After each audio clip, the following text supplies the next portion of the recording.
नमस्कार मित्रों, जब मैं बातें करता हूँ कि देश में सबसे पहले तो इस्लामिक जनसंख्या नियंत्रण कानून बनना चाहिए, इसके लिए प्रावधान होने चाहिए। फिर इस्लामिक जनसंख्या बसावट कि इस्लामिक जनसंख्या का कहाँ बसावट होगा, कितनी मात्रा में होगा, इस पर सरकार का नियंत्रण होना चाहिए, इसके लिए कानून होने चाहिए। इसके बाद मदरसा कहाँ बनेगा, कितना बनेगा, इस पर सरकार का नियंत्रण। वैसे तो मदरसा होने ही नहीं चाहिए, इस्लामिक जनसंख्या हो उस पर नियंत्रण हो, और मदरसा होने ही नहीं चाहिए। देश में मस्जिदें होनी चाहिए, क्योंकि अगर मुसलमान रहेंगे तो मस्जिदें होनी चाहिए। लेकिन वह कितनी मात्रा में रहेगा, कहाँ बनेगा, इसका निर्धारण सरकार को करना चाहिए। यह सरकार के हाथ में होना चाहिए।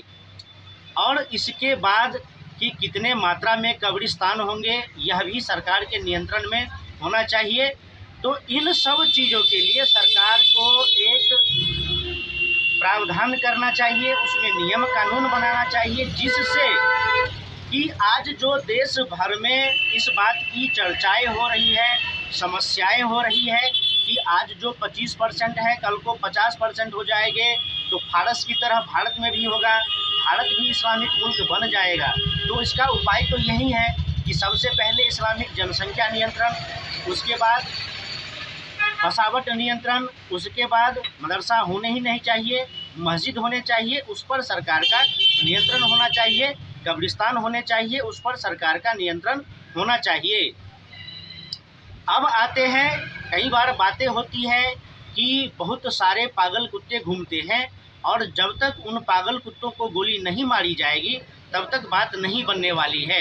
तो यह 200% सत्य है, क्योंकि जहाँ कहीं भी मुस्लिम जनसंख्या 100 या उससे ऊपर है, वहाँ 4-5 पागल कुत्ते होते हैं जो खाते हैं अपने घर में, लेकिन वह मुंह मारने के लिए जाते हैं कहीं और कहाँ जाता होगा यह सबको पता है, क्योंकि उनकी जनसंख्या 100 है, उनके 10 घर हैं, तो बाकी वह कहाँ जाते होंगे, हिंदुओं के मोहल्ले में जाते होंगे।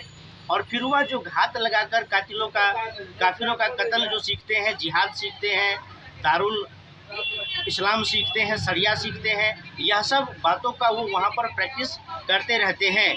इसी का परिणाम होता है कि दंगे होते हैं, आगजनी होती है, लव जिहाद होते हैं, ज़मीन जिहाद होते हैं, नाना प्रकार के दंगे फसाद मारकाट होते ही रहते हैं। आप लोग भी सोशल मीडिया में देखते हैं, हम कितनी बातों को बार बार रिपीट करेंगे। आप लोग तो सोशल मीडिया देखते हैं, न्यूज़ चैनल देखते हैं। हाँ, कुछ बुद्धिजीवी पत्रकार है, कुछ नेता है जिनको अपना व्यक्तिगत स्वार्थ है, तो वह कुछ बोलते रहते हैं। आज कश्मीर से हिंदू समाप्त हो गए, कश्मीर हिंदू विहीन हो चुका है। उसका क्या उपाय है? हम समस्या की बात नहीं करेंगे, समस्याओं को चीख चीख कर नहीं बताएंगे, और उसका 10 से 20 लाइन करके नहीं बताएंगे, जिससे कि एक वीडियो निकल जाएगा, कल को 10 के व्यू हो जाएगा और कुछ रुपया हमको मिल जाएगा। हम एक बार में सटीक बताएंगे कि आज जो कश्मीर से हिंदू समाप्त हो गए, तो बस उसी फार्मूला पर चलना है। जिस प्रकार जब चीन को तिब्बत को अपने कब्जे में लेना था, तो चीन ने क्या किया, तो जो बौद्ध थे, जो बौद्ध धर्म के लिए कार्य करते हैं, उसमें जो ऊपर के लोग थे, उसमें जो कट्टर बौद्ध थे, यानी कि जो बौद्ध को संचालित करते थे, उन सबको पकड़ के चीन के दूसरे जगहों में भेज दिया गया, और ऐसी जगहों पर भेजा गया जहां कट्टर माओवाद, कट्टर वामपंथ के लोग रहते थे। उस बीच में उनको कहीं कहीं पर जाकर के छोड़ दिया गया। फिर जितनी मात्रा में बौद्धों को वहां से बाहर ले गए, उतनी मात्रा में फिर कट्टर वामपंथियों को तिब्बत में ला करके बसा दिया। तो वह जो कट्टर वामपंथी तिब्बत में आए, वह उन सभी बौद्धों पर नियंत्रण रखते थे कि यहाँ पूजा नहीं करना है, यहाँ पूजा करना है, ऐसे करना है तो वैसे नहीं करना है। और दूसरी बात कि चीनी का जो आर्मी है, वह वहाँ पर आकर के अपना नियंत्रण स्थापित किया। तो आज कश्मीर में यही करने की आवश्यकता है। आज कश्मीर में जो कट्टरपंथी मुसलमान है, उस सब को भारत के उन जगहों में भेज दिया जाए जहां कट्टरपंथी हिंदू रहते हैं, और फिर जो कट्टरपंथी हिंदू है उनको कश्मीर में बसा दिया जाए, और फिर पुलिस प्रशासन सेना उन सभी कट्टरपंथी हिंदुओं को संरक्षण दे, जिससे कि कश्मीर में फिर से हिंदू आबादी बस जाए। यह एकमात्र उपाय है। नहीं तो आज जो 90% मुस्लिम आबादी है जम्मू कश्मीर में, जो कभी 10% हुआ करता था, तो आज अगर वहाँ पर 90% हिंदू जनसंख्या को स्थापित करना है तो फिर तो समस्या है। फिर क्या किया जाएगा? 2 मिनट में तो कोई गायब नहीं हो जाएगा। तो उसके लिए सरकार को कठोर नियम बनाना पड़ेगा, क्योंकि कश्मीर में धर्म देख करके, नाम पूछ करके, चुन चुन करके गोली मारा गया है। और आतंकवादियों के पास हथियार कहाँ से आए? तो वही कश्मीर के लोग जो कट्टरपंथी विचारधारा का है, कहता है कट्टरपंथी कट्टरपंथी कट्टरपंथी। अरे भाई, यहाँ पंचर छाप अब्दुल हो वह, और कोई साइंटिस्ट हो वह, सबकी विचारधारा एक ही है।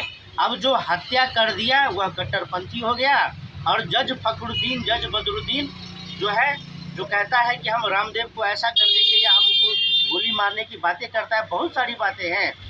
तो इसमें क्या अच्छा मुसलमान, क्या बुरा मुसलमान, सबका उद्देश्य एक होता है, गजवा हिंद करना, इस्लामिक मुल्क बनाना, शरिया लागू करना। तो कश्मीर में कहलगांव में जो आतंकवादी आए, उसको हथियार किसने दिया? उसको संरक्षण किसने दिया? उसको किसने बताया कि ऐसे आना है, ऐसे जाना है? जब तक कश्मीर से इस्लामिक जनसंख्या समाप्त नहीं होगा या 10 से 20% पर नहीं आएगा, वहाँ हिंदू बस नहीं सकते हैं। और यह भारत सरकार की, हिंदुओं की बहुत बड़ी हार होगी अगर 5 से 10 वर्षों में हिंदू वहाँ पर नहीं बसते हैं। पीओके लेने की बातें होती है, पीओके बहुत दूर है। जब तक कश्मीर में हिंदू वापस नहीं आते, तब तक आतंकवाद के विरुद्ध कोई भी बड़ी लड़ाई नहीं लड़ी जा सकती है, आतंकवाद समाप्त नहीं हो सकता है। सर्जिकल स्ट्राइक, एयर स्ट्राइक क्या करेंगे? पूरे पाकिस्तान को बर्बाद कर देंगे? या फिर पाक ऑक्यूपाई कश्मीर में जो लश्कर तैयबा का जो नया एक संगठन बना है, जिसने कहलगांव में कत्ले-आम मचाया है पर्यटकों का, हिंदुओं का, क्योंकि वह नाम पूछ के मार रहे थे। तो सबसे पहले तो वो जो कहते थे कि आतंकवाद का कोई धर्म नहीं होता है, तो भाई साहब अब तो आपको पता चल रहा है कि आतंकवाद का धर्म क्या होता है। तो क्या करेंगे? आप एयर स्ट्राइक करेंगे, या फिर आप सर्जिकल स्ट्राइक करेंगे, या फिर आप जितने लोग संलिप्त हैं इस आतंकी हमले में उसको जाकर के मारेंगे। 27 नागरिक मरा है भारत का, तो आप कितने आतंकवादियों को मारेंगे? क्योंकि आज अगर गांधी जी जिंदा होते तो कहते कि अरे बेटा नरेंद्र, क्यों बदले की भावना में जल रहे हो? यह जो सड़े हुए फल होते हैं वह तो अपने आप पेड़ से गिर जाएंगे। यह जो कुकर्म किया है उसको, अपने कुकर्मों की सज़ा उसको भोगना ही पड़ेगा। तो क्यों सर्जिकल स्ट्राइक करते हो? क्यों एयर स्ट्राइक करते हो?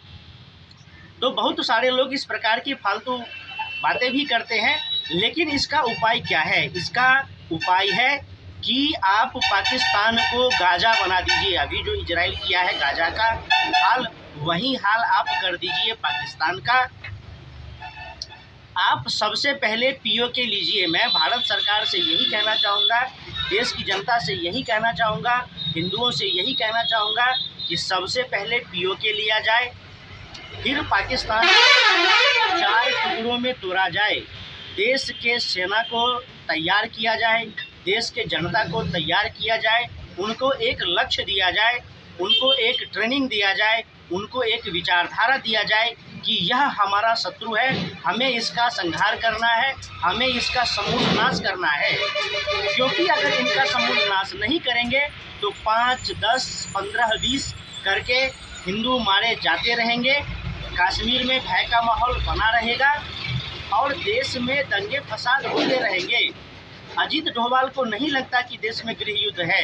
गृह युद्ध कब होगा? जब कंटिन्यूअस 2 महीना 4 महीना चलता रहेगा, लोग मरते रहेंगे, तो डोभाल को भी लगेगा कि अब गृह युद्ध है, तो अब सेना उतारनी चाहिए और गोलीबारी करनी चाहिए।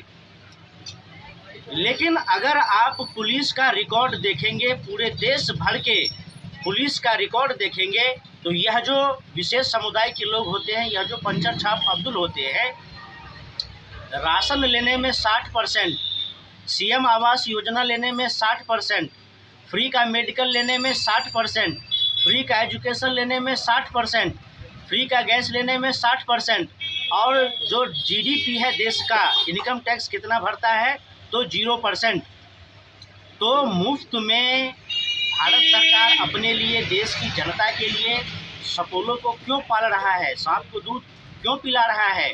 आखिर अपनी ही मौत मरने के लिए भारत सरकार क्यों ऐसे लोगों को लाखों करोड़ों रुपया देता है, मुआवजा देता है, विभिन्न प्रकार की सुविधा देता है, जो टाइम बम बन करके हिंदुओं का संहार कर रहा है भारत देश में? बड़े बड़े न्यूज़ चैनल पर चल रहे हैं, चलना भी चाहिए, मैं यह नहीं कह रहा हूँ कि नहीं चलना चाहिए, लेकिन समस्या का समाधान कौन करेगा, उसको भी तो प्रचारित करना चाहिए। बहुत सारी बातें गोपनीय होती है। अब प्रधानमंत्री को पत्र लिखा जाए कि प्रधानमंत्री जी, मेरे पास एक आइडिया है, आप ऐसा कीजिए तो कश्मीर में हिंदू की बसावट भी हो जाएगी, वहाँ से आतंकवादियों का सफाया भी हो जाएगा। जी नहीं, अगर आप खुल के नहीं बोल सकते तो फिर गोपनीयता भी काम नहीं आएगी, क्योंकि गोपनीयता तो एक दो लोगों के पास ही है। आज मैंने जो विचार दिया है, आज मैं जो विचार दे रहा हूँ, उस पर अगर हिंदुओं की सहमति है, भारत सरकार की सहमति है, तो सरकार आज ही कदम उठाए। हाँ, लेकिन जो द प्रिंट है, द वायर है, इंडिया स्पीक्स डेली है, ये दल्लन टॉप है, रवीश कुमार है, या फिर विभिन्न राजनीतिक दल, चाहे विभिन्न राजनीतिक दल जो विरोध है, जो महागठबंधन है, तो यह सब तो राष्ट्र विरोधी, सनातन विरोधी, भाजपा हिंदू विरोधी बातें करते रहेंगे, बल्कि कार्य भी करते रहेंगे। और 100% जनता में से 100% जनता भाजपा के साथ नहीं आएगा, राष्ट्रवादियों के साथ नहीं आएगा, सनातनी हिंदुओं के साथ नहीं आएगा।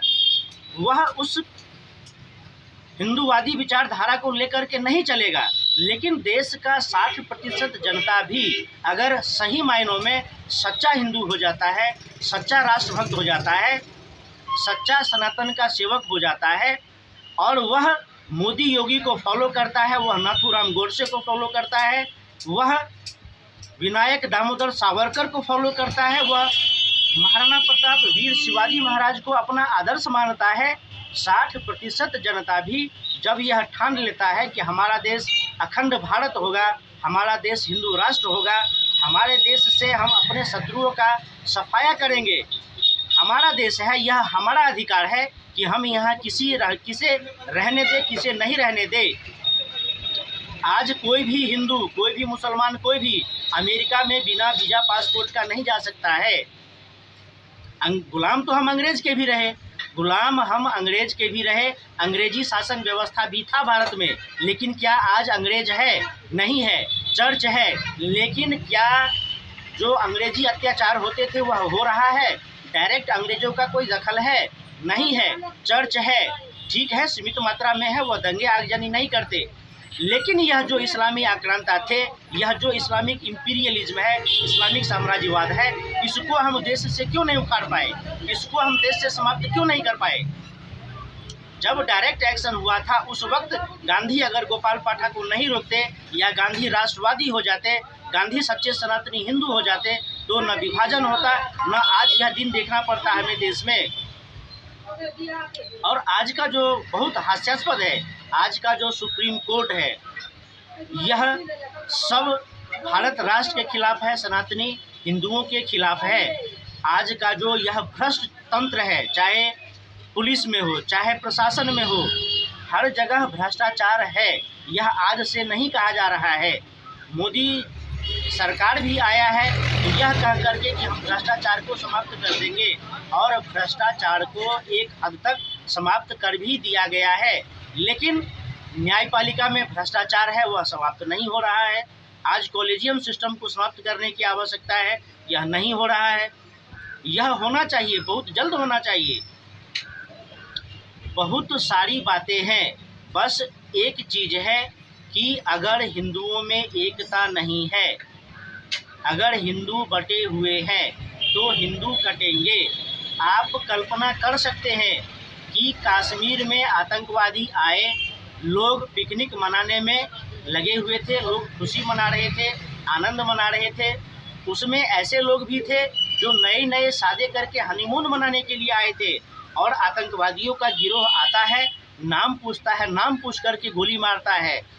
जब लोग मर जाते हैं तो पेंट खोल के चेक करता है कि यह हिंदू है या मुसलमान है। यह मानसिकता कहाँ से आता है? मदरसे से आता है, कुरान से आता है, मस्जिद से आता है। फिर उन चीज़ों को नियंत्रण स्थापित जब तक नहीं किया जाएगा तब तक कैसे बात बनेगा? और इन सब चीज़ों में नियंत्रण स्थापित करने के